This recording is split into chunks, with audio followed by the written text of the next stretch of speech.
خالد كان بيقولي هجيبك ركعة تحت رجليا، والأدب اللي ما اتعلمتهوش من أبوكي وأمك أنا هعلمهولك، وظلمك للناس واتهامك ليهم بالباطل هدوقهولك، وكمان خراب البيوت هدفعك تمنه غالي قوي علشان انتي تستاهلي كل ده. كل ده كان بيحصل حواليا وأنا مش فاهمة هو ليه كل ده بيحصل. أنا عملت إيه عشان يتعمل فيا كل ده؟ ازيكم يا أحلى متابعين، يا رب دايما تكونوا بخير وفي أحسن حال. زي ما بقول لكم دايما يا ريت تشجعوني بعمل لايك واشتراك في القناة وتفعلوا زر الجرس على الكل عشان يوصلكوا كل قصة جديدة هنزلها، وما تنسوش ان تعليقاتكم كتير بتحفزني اني اكمل. ويلا نبدأ ونقول بسم الله. ولقيت نفسي بروح لخالد مرة تانية وبترجى انه يرحم اخويا ويتصالح معاه. قلت له مستقبل اخويا بيضيع، قولي الحقيقة كلها، قولي الحقيقة كلها لأبويا وأمي اللي مقاطعيني واخواتي كمان اللي مكسوفين مني قدام الناس. أنا مستعد أعمل أي حاجة ترضيك بس تروح وتعترف بالحقيقة. لقيته بيرد عليا بكل تكبر وغرور وبيقولي اللي يرضيني إنك تيجي تعيشي معايا هنا، تخدميني وتخدمي أمي وأبويا، واللي أقولك عليه تنفذيه من غير أي كلام. قلت له بس أنت عارف ومتأكد إني ما اتجوزتكش. ما يهمنيش، لان انا اصلا ما يشرفنيش اتجوز واحدة زيك، انا بس عايزك خدامة عندي والكل يعرف كده. ساعتها بكيت وترجيته، قلت له طب انت هتستفاد ايه لما تعمل فيا كل ده؟ عملت انا فيك ايه علشان تنتقم مني الانتقام دوت؟ ده الكلام اللي عندي، ولو مش عاجبك خلاص حلال عليك السجن بقى، وبدل ما اخوكي لوحده يبقى رد سجون تبقى انت كمان. اتعصبت عليه جدا وقلت له هطعن بالتزوير في قسيمة الجواز دي، وساعتها أنا اللي هدخلك السجن وأخويا هيطلع براءة. لقيته بيضحك بسخرية وبيقولي اشتكي مش هتوصلي لحاجة، لأن القسيمة سليمة والإمضة سليمة والبصمة كمان سليمة، يعني انتي شرعا وقانونا مراتي. أنا مش مزور حاجة، أنا مش عبيط للدرجات دي، وأنا واثق في كل كلمة بقولها لك، أنا كل ورقي سليم يا ماما. كنت واقفة بترجاه واقوله طب قولي حتى انا عملت ايه عشان بتعمل فيا كل ده؟ انا مش عارفة انا عملت لك ايه. ما اداش اي اهتمام لكلامي، ولقيته خرج فجأة ودخل وهو بيقولي لسه هتعملي يا هانم، اتفضلي استلمي. لقيته شايل طفلة صغيرة على ايده، وجايب معاه في ايده التانية ولد وبنت سنهم قريب من بعض، وقرب ناحيتي وقال لي خدي استلمي مهمتك الجديدة، أكليهم وشربيهم ولبسيهم وخدي بالك منهم كويس قوي، خدي بالك منهم لحد ربنا ما يرجع أمهم بالسلامة تنور بيتها تاني. كنت واقفة ببصله وأنا مش فاهمة منه حاجة. قال لي ما تبصليش كده، خدي شيلي دول قدرك، وأنا بقى مش هخليكي تهربي من قدرك ده أبدا. أخدت البنت الصغيرة وكانت بيبي قوي، شلتها وكانت بتاكل في ايديها، ووقفوا العيلين التانيين جنبي، لا انا ولا هما كنا فاهمين اي حاجة. ولقيت خالد بعدها بيصرخ فيا وبيقولي يلا روحي غيري لهم هدومهم واكليهم ونيميهم، وبعدين نضفي البيت كله، ولا ابعت اجيب لحضرتك خدامة تخدمك وانتي قاعدة. في الوقت ده كنت عايزة أصرخ، كنت عايزة أقوله مش هعمل كده، أنا عمري في حياتي ما عملت حاجة لأي حد، إيه اللي يخليني أعمل دلوقتي لعيال معرفهاش؟ لكن وقتها منظر العيال خلاهم صعبوا عليا، ومعرفش ليه حنيت عليهم وسكت وقلت خلاص استحمل اليومين دول بالطول وبالعرض لحد ما أخويا يطلع من سجنه بالسلامة، واخلص من خالد ده العمر كله، واستسلمت للوضع اللي بقيت فيه. كنت شايلة البنت وانا مش عارفة اعمل معاها ايه وهي ولا اخواتها. انا رغم ان انسة كبيرة اللي في سني اتجوزوا معاهم بدل العيل 2 و3، لكن عمري ما اتحطيت في الموقف ده. انا كنت بنت على 3 ولاد، يعني الدلع كله، معرفش حتى ادخل المطبخ، كل حاجتي كنت اصحى من نومي الاقيها جاهزة، من اول هدومي لحد اكلي وشربي وطلباتي، وكأني عيلة مش عارفة اعتمد على نفسي في اي حاجة. كنت بتدلع على الكل والكل كان راضي بدلعي، لكن دلوقتي مفيش دلع، في عقاب، وكأن الأيام اللي عشتها مرتاحة هتخلص مني اليومين الجايين دول مع خالد وولاده. وفعلا أصبحت للأطفال دول أم بديلة، أغير لهم هدومهم وأكلهم وأشربهم ونيمهم. لكن البنت الصغيرة ما كنتش عارفة أعمل معاها حاجة خالص، كانت صغيرة قوي وكنت بحسها دايما محتاجة لحضن أمها، اللي حاولت على قد ما أقدر أعوضها عن غيابها. وكنت دايما بطلب المساعدة من خالد، اللي كل ما يسمعني أقول كده يقولي خليكي حنينة عليها، حسسيها بحنانك وهي تحبك وتنام معاكي وتسمع كلامك. البنت محتاجة حنان أمها اللي اتحرمت منها، والبركة فيكي. قلت له ليه؟ هو أنا عملت في أمها حاجة؟ هو أنا أعرفها أصلا؟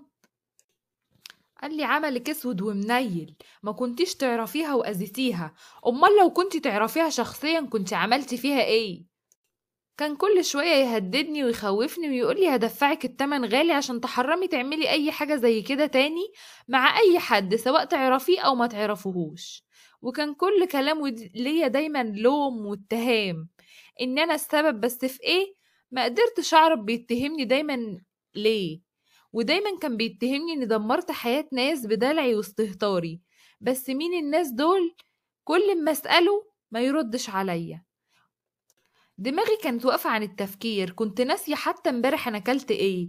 كل اللي حصل لي من يوم ما شفت خالد وقال لي انه اتجوزني خلى دماغي مشلولة عن التفكير، حتى مش قادرة افتكر امتى مضيت او بصمت على ورقة الجواز اللي بيقول عليها. قعدت ايام كتيرة قوي احاول افتكر عملت ايه بالظبط.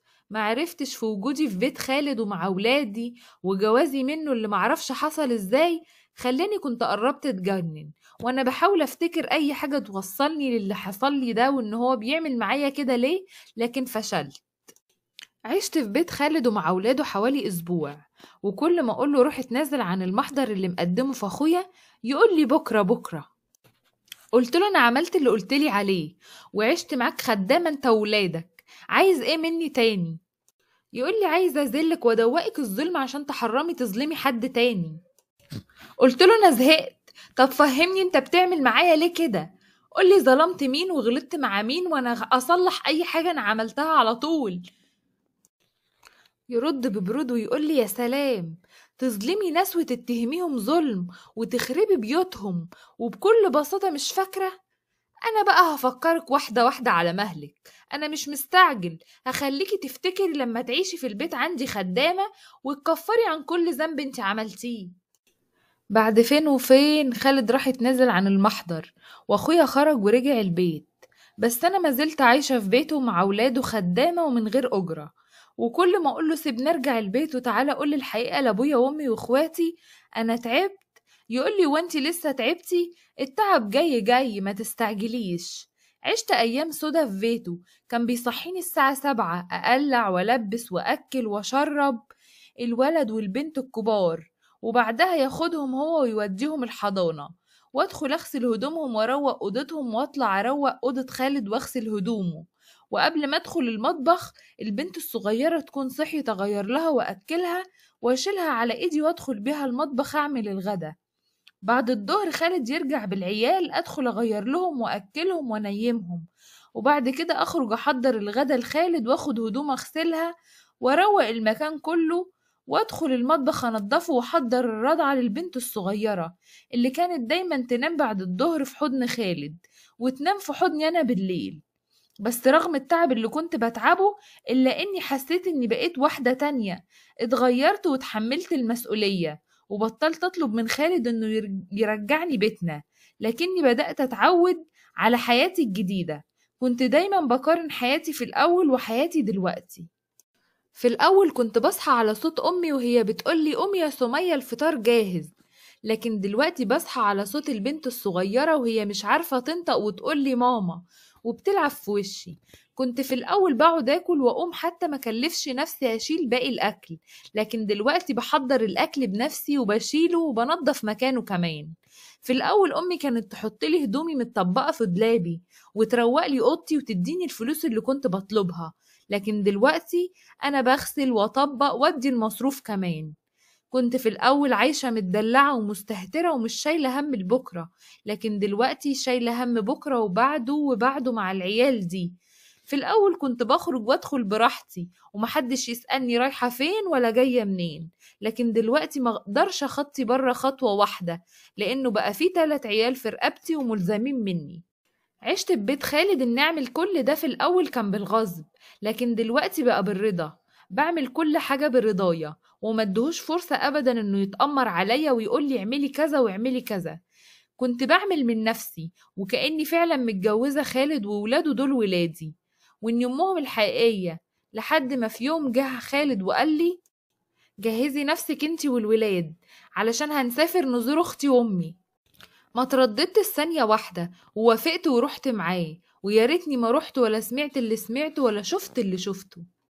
واحنا في الطريق حذرني خالد من ان اتكلم نص كلمة قدام اي حد عن ظروف جوازنا، وفهمني ان كل اللي يسألني اقوله الجوازة جت بسرعة عشان خاطر اخد بالي من الولاد. اكتر من كده ما اتكلمش، وسمعت كلامه، وكل ما يقولي على حاجة كنت بقوله حاضر. رحنا عند مامته. أول ما شافتني كانت مبسوطة بيا جدا، قعدت تشكر فيا وفي اللي عملته. وعرفت بعد كده إن خالد فهمهم إني اتجوزته بسرعة عشان الظروف اللي حصلت وعشان أكون جنبه وجنب الولاد. بس الظروف إيه اللي حصلت عندهم خالد ما كانش بيديني أي فرصة إن أعرف إيه اللي حصل معاهم. كل ما مامته ما كانت تيجي تتكلم معايا في اللي حصل لهم يجي هو ويغير الموضوع بسرعة. بس كل اللي قدرت أفهمه إن خالد ده كان مسافر برا مصر ولسه راجع ما كملش شهر واحد، وإنه كدب عليهم لما فهمهم إني كنت أعرفه من فترة طويلة وكنا متفقين على الجواز، بس بسبب اللي حصل قدمنا معاه جوازنا علشان أكون جنبه وما سيبوش لوحده. مامته كانت حنينة قوي وكانت طيبة معايا، لكن أخت هدى كانت بتبصلي كل بصة وبصة ترعب. كنت بحاول بكل الطرق أتجاهلها وأعمل نفسي مش واخدة بالي منها خالص. كانت بتكلمني ببرود شديد وفي نفس الوقت بغيظ ولا كأني قتلالها قتيل. ما كانتش قبلاني خالص. ولما حطت الأكل وقعدنا عشان ناكل نظراتها ليا خلتني ما قدرتش أكل لقمة واحدة. قلت لهم أنا تعبانة من السفر وعايزة أرتاح. خالد ضحك وقال لها خديها يا هدى اوضتك خليها تستريح. والأول مرة أشوف هدى بتضحك ضحكة مكر وهي بتقوله هريحها من عيني انت تؤمر. ضحكت مامته وقالت له ما تخوفوهاش بقى انتوا هتموتوها ولا ايه. خالد قال لها لا يا أمي ما تخافيش احنا مش بنموت حد احنا بنعذب بس. والكل قلب الموضوع ضحك وهزار إلا أنا.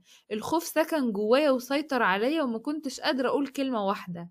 في الأول دخلت هدى نامت في أوضتها، وكل الوقت ما اتأخر مامته تقولي مش هتقومي تنامي يا سمية انتي تعبتي من السفر. أقول لها لأ خليني قاعدة معاكي شوية بتفكريني بأمي، وكمان البنت الصغيرة لسه صاحية. تقولي طب هاتي البنت تنام معايا وفي حضني. أقول لها ما أقدرش تبعد عني ولو ليوم واحد، أنا اتعودت عليها خلاص. مامته تدعيلي وتقولي ربنا يبارك فيكي ويديكي على قد اللي بتعمليه مع الولاد دول، وشوية وتقولي خلاص خديها نيميها جوه. أقول لها بخوف لا لما تنام هنا. كنت مرعوبة أدخل جوه عند هدى.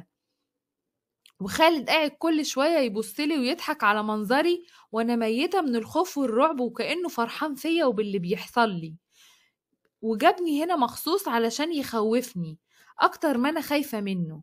ولما الوقت اتأخر وخالد برضه لقاني مصممة على إني ما ادخلش أنام، صمم هو التاني وحلف عليا وقام بسرعة فتح باب الأوضة بتاعت هدى وقال لي اتفضلي يا سمية هانم ادخلي نامي في حضن بنتك، علشان أنا كمان عايزة أنام في حضن أمي وحشتني كتير ومشتاق لها. دخلت الأوضة وأنا شايلة البنت الصغيرة وبقدم رجل وبأخر رجل، ونيمت البنت جنب هدى اللي كنت حاسة بيها إنها صاحية ولسه ما نامتش، وقعدت جنبها وكل ما أحس بيها إنها بتتحرك أخاف وأموت من الرعب. كنت هموت من الخوف. عشت ليلة من أسوأ الليالي اللي مرت عليا في حياتي كلها، وكل ما افتكر نظرات هدى ليا يطير النوم من عيني. كان كلامها قليل لكن نظراتها ليا كانت عميقة، نظرات لوم وعتاب وغضب شديد. كل ما احاول اهرب باني اغمض عينيا وانسى وانام ما كنتش بقدر. خوف شديد كان مسيطر عليا وهي كمان حسيت بيها طول الليل ما كانتش قادرة تنام، صاحية وبتمثل انها نايمة لحد النهار ما طلعت وحسيت بيها قامت من جنبي وخرجت. حطيت انا ايدي على قلبي واتنهدت وحمدت ربنا اني خلصت منها وقعدت أكلم نفسي إني مش راح أستنى يوم تاني هنا أبدا، وإني هسافر النهاردة مهما حصل. وقمت بسرعة علشان أقول لخالد إني هسافر النهاردة ومش هفضل يوم تاني هنا. ولسه خارجة عشان أقول لخالد الكلمتين دول، سمعته هو وهدى بيتكلموا، وكانت بتقوله: هي دي يا خالد؟ وكمان ليها عين تيجي لحد هنا؟ ده أنا هتشل منها. أيوة هي، بس اوعي تجيبي سيرة لماما لا تقتلها. ما صدقنا إنها بدأت تنسى اللي حصل. مش طايقاها، وما كنتش طايقة النفس اللي كانت بتتنفسه وهي نايمة جنبي، ولو بإيدي كنت قتلتها على اللي عملته فينا كلنا. استني عليا بس، انا باللي بعمله فيها بقتلها بالبطيء ولسه ياما. اصبري، انا باخد حقنا منها كلنا. بس الغريبة ان ملامحها ما تبانش عليها انها تعمل كده.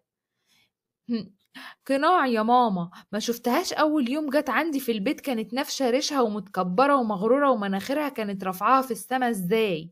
لكن على مين؟ زلتها وكسرت مناخيرها وجبتها الارض، ولسه ياما هعمل فيها. طب وعاملة ايه مع العيال؟ واخدة بالها منهم؟ شهادة حق تتقال في حقها، عاملة زي الخدامة معاهم. مش كفاية تكون خدامة يا خالد، دي شردتهم وخربت بيت أبوهم وأمهم. لولا نزلت انت وصلحت كل حاجة كان زمان العيال دي في الشوارع بسببها. هي لازم تدفع التمن غالي. بتدفع وهتدفع، ولسه كمان لما نرجع مصر محضر لها مفاجأة حلوة قوي. اصبري وهتتفرجي عليها وانا بجننها واخليها تمشي تكلم نفسها في الشارع. وهدى تضحك وتقوله: هتعمل فيها ايه ها؟ بكرة هتعرفي كل حاجة. المهم دلوقتي ادخلي صحيها واقلقي منامها، مش عايزة تتهنى حتى في النوم.